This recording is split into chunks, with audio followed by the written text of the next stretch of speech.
So this project really started during a conversation that Gerard and I were having about the word respect.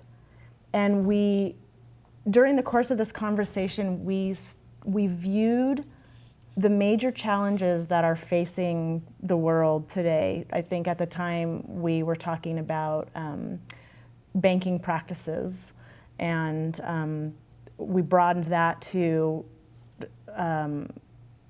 corporations knowingly selling products that are killing people, kids being bullied on the playground, road rage. I mean, anything that was a challenge, that is a challenge facing society today. And we could see really clearly how disrespect was this constant, that was embedded in all of these problems.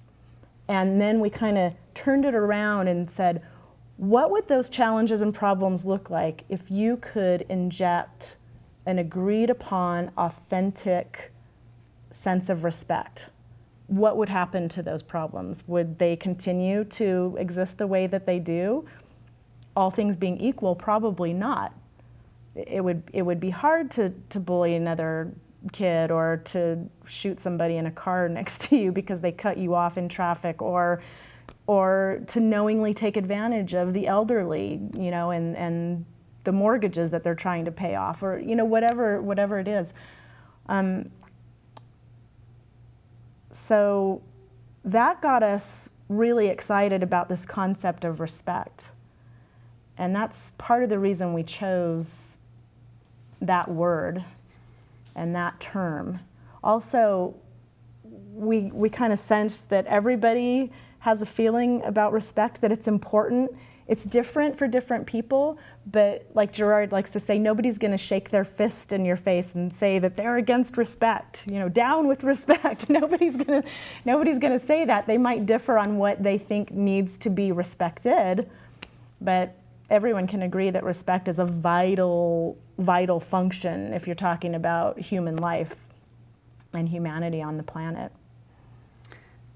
And I also think that there needs to be a reflection about the notion of can do versus should do. And I think that was the origin really of the reflection. We take for granted here, we use a lot the expression, yes, we can do it, and it's good, to be able to realize that you can do something and do it. But at the same time, I think we are a very can-do based society, and we have to come to terms with the fact that it's not because you can that you should do it. And in particular, I mean, okay, I like your shirt, I'm bigger than you, I'm gonna smack you and take your shirt. Hey, I can. Well, but maybe I shouldn't do it. Maybe it's not ethical. It's not right, and it's not respectful.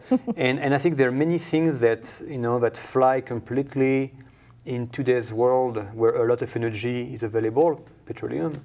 Therefore, our can do is huge, for all possible things. And we don't think so much about whether we should do something or not. And there are things which are perfectly legal today that might have hanged you, on the gallows a few centuries ago, like undercutting a corporation in its own backyard, firing perfectly fine employees because you can hire cheaper labor elsewhere. I mean, try this in 18th century England. You might end up, maybe not hanged, but you'll be in jail for a while, So I think this is where that's the origin for us of where came this thinking about respect. Respect is the evolved thinking. You go beyond what you can do. You think twice about the consequences of your actions. And then you decide from a learned standpoint that no, I shouldn't do it because there's going to be bad consequences for people who don't deserve these bad consequences.